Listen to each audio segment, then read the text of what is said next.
जय गुरु जी, शुक्राना गुरु जी, अनंतम अनंतम शुक्राना गुरु जी। संगत जी, मैं गुरु जी की बेटी शालू बोल रही हूँ।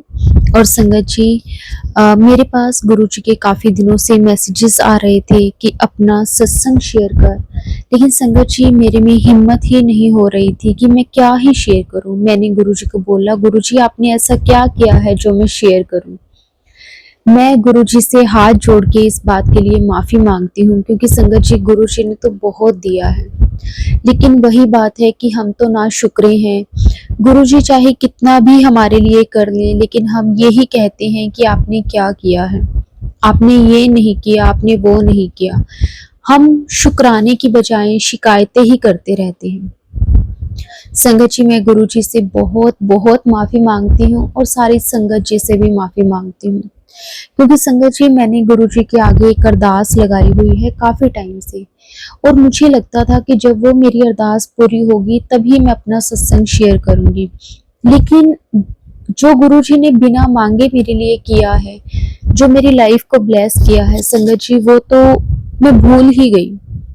और गुरुजी ने फिर मुझे एक सत्संग सुनवाकर एहसास करवाया कि तू याद कर, मैं तेरे लिए की नहीं किता। संगत जी, सच में गुरुजी ने मेरे लिए और मेरे परिवार के लिए बहुत कुछ किया है। तो संगत जी, मैं पहले तो अपना सत्संग शुरू से शुरू करूंगी कि मैं गुरुजी के साथ किस तरह से जुड़ी थी।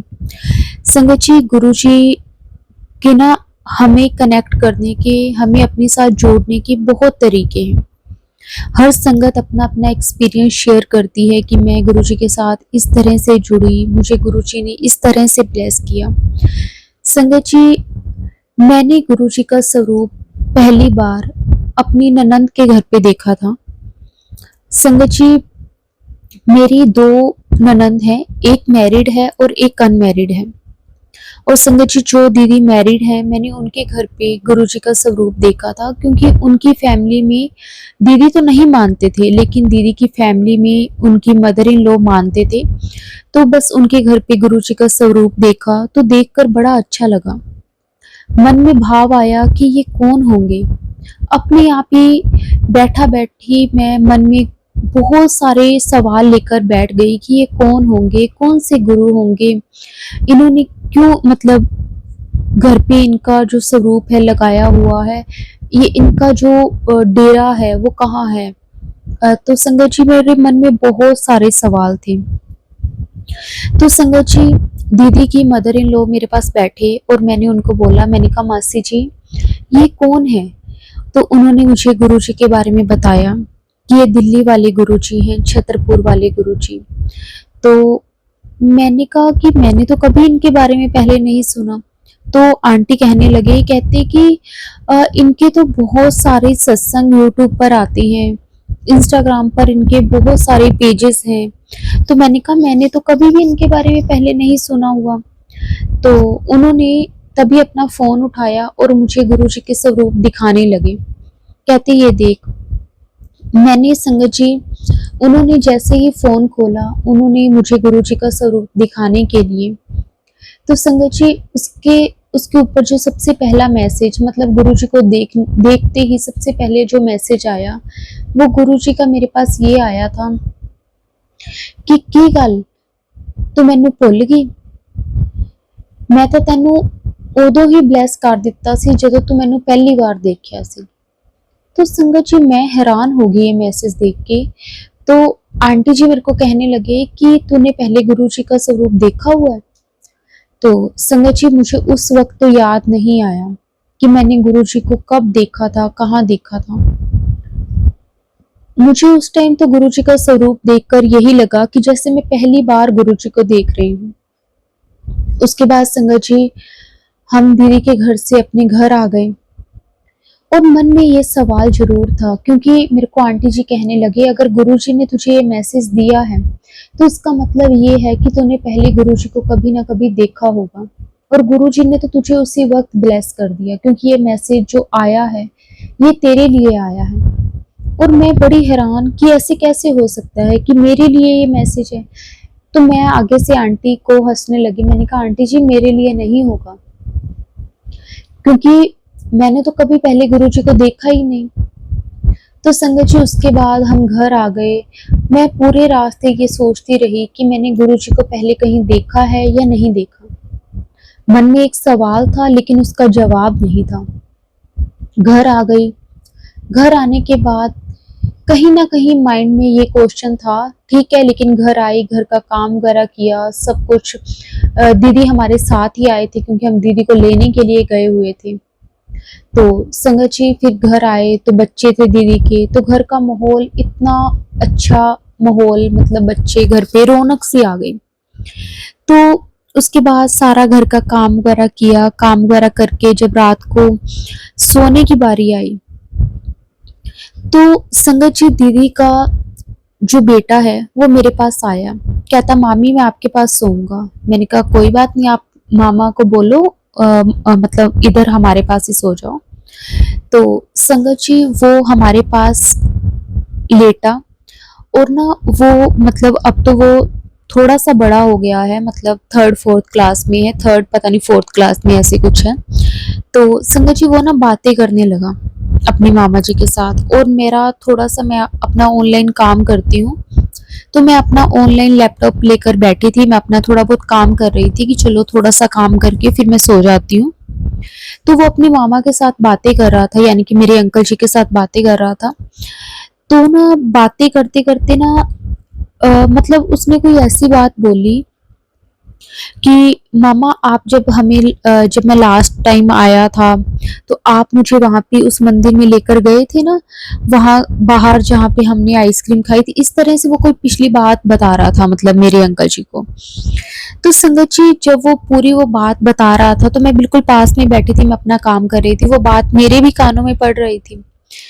तो संगत जी जब उसने वो बात बोली तो मुझे एकदम से मेरे माइंड में ये बात आई, क्योंकि मेरे मन में देखो क्वेश्चन था कि मैंने गुरुजी को पहले कहाँ देखा था। संगत जी जिस की वो बात कर रहा था, मेरी ननंद का बेटा मेरे अंकल जी के साथ जिस शॉप की बात कर रहा था, संगत जी वो मेरे मौसा जी की शॉप है, और उनकी शॉप पे गुरुजी का स्वरूप लगा हुआ था।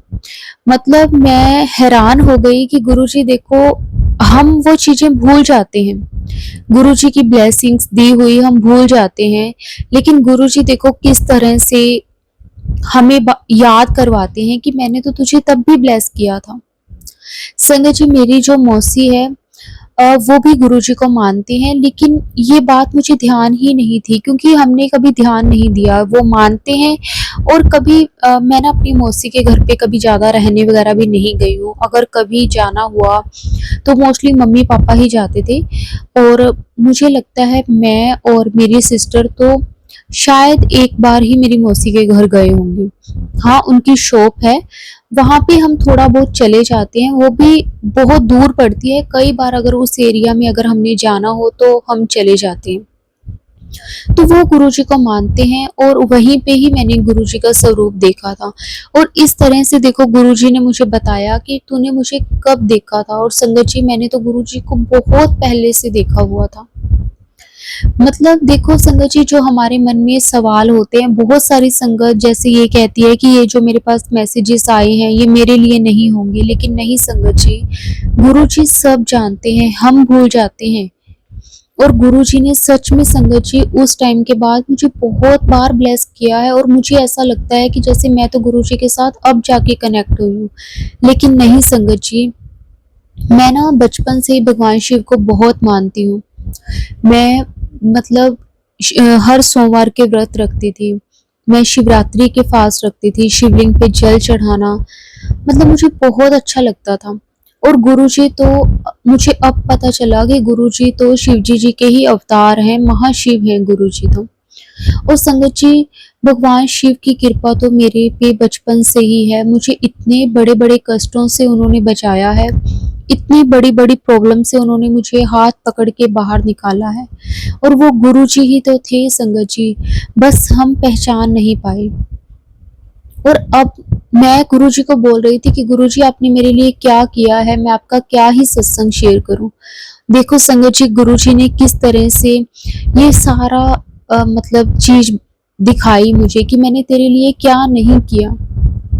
सच में संगत जी, गुरुजी ने मेरे लिए बहुत कुछ किया है। मुझे, मेरे परिवार को, मेरे अंकल जी को गुरुजी ने 3 बार लाइफ ब्लेस की है संगत जी। जो मुझे लगता है या फिर जो मेरे अंकल जी को लगता है, ऐसे तो गुरुजी ने कितनी बार उन्हें ब्लेस किया होगा जो हमें पता भी नहीं है। संगत जी, एक बार मैं और मेरे अंकल जी कहीं जा रहे थे, हमारा इतना बुरी तरह एक्सीडेंट हुआ और संगत जी, ना मुझे और ना मेरे अंकल जी को एक खरोच भी नहीं आई। और गाड़ी को देखकर कोई ये नहीं कह सकता था कि अंदर जो भी होगा वो बचा होगा। और संगत जी, हमें एक खरोच भी नहीं आई। शुक्राना गुरुजी, आपका अनंतम अनंतम शुक्राना। सच में दिल से शुक्राना करती हूँ मैं आपका। जो भी मेरे से जाने अनजाने में गलतियां होती हैं गुरुजी, आप उसके लिए मुझे माफ कर देना, मुझे बख्श देना, क्योंकि मुझे नहीं पता चलता कि मैं कितनी ही गलतियां रोज कर देती हूँ। पता ही नहीं चलता मुझे गुरुजी। जैसे होता है ना संगत जी, हम, जैसे मेरी एक सिस्टर भी है और मेरी मदर की जैसे कई बार फ़ोन आ जाना, तो जैसे किसी का कोई टॉपिक शुरू हो जाना, कभी मेरी चाची का या फिर कभी किसी रिश्तेदार का, तो जैसे हम बातों-बातों में कई बार कुछ ऐसा बोल देते हैं कि वो तो ऐसा ही है, उसका तो नेचर ही ऐसा है। संगत जी, मतलब कई बार हम किसी के लिए भला, मतलब बुरा-भला बोल देते हैं। तो गुरुजी कहते हैं कि आपको कभी भी किसी के बारे में बुरा नहीं बोलना चाहिए। कोई जैसा मर्जी हो, आपको अपनी तरफ से अपने कर्म खराब नहीं करने चाहिए। गुरुजी के साथ जुड़ने के बाद गुरुजी ने बहुत कुछ सिखाया है। जहाँ-जहाँ गलतियाँ की हैं, गुरुजी के मैसेजेस आते हैं कि वे आज फिर सारा दिन तू वही गलतियाँ कीतियाँ। संगत जी, फिर याद आता है कि क्या गलतियाँ की हैं। फिर गुरुजी बताते हैं कि आज तूने फिर उनके बारे में बुराई की है। तो गुरुजी से फिर माफ़ी माँगती हूँ कि गुरुजी, बस ऐसे ही बातों-बातों में गलती से बोल दिया, बख्श देना गुरुजी, मुझे माफ़ कर देना। गुरुजी कहते हैं आप अपने कर्म खराब करते हो, आपको नहीं पता कि आपने पिछले ऐसे कौन से कर्म किए हैं जिसकी सज़ा आपको अब मिलती है, जिसके कारण आपकी लाइफ में परेशानियाँ आती हैं, प्रॉब्लम्स आती हैं। और आगे भी आप वही सेम काम कर रहे हो, वैसे ही अपने कर्म खराब कर रहे हो, तो ये परेशानियां फिर कभी खत्म नहीं होंगी। आप अपने आज के कर्म सही रखो। आपके पिछले कर्म किस तरह से मुझे कटवाने हैं, मैं कटवा दूंगा। गुरुजी हमेशा मुझे यही कहते हैं। और संगत जी, मैं गुरुजी से हर चीज के लिए माफी मांगती हूँ। जो भी जाने अनजाने में मैंने शब्द बोल दिए, उसके लिए भी मैं गुरुजी से माफी मांगती हूँ। और संगत जी, मैं अब अपने सत्संग को यहीं विराम देती हूँ। अगर सत्संग बोलते हुए मेरे से कोई गलती हो गई हो, तो गुरुजी मुझे माफ कर देना। संगत जी, आप भी मुझे माफ कर देना। ओम नमः शिवाय। शिवजी सदा सहाय। ओम नमः शिवाय। गुरुजी सदा सहाय। जय गुरुजी। शुक्राना गुरुजी। अनंतम अनंतम शुक्राना गुरुजी।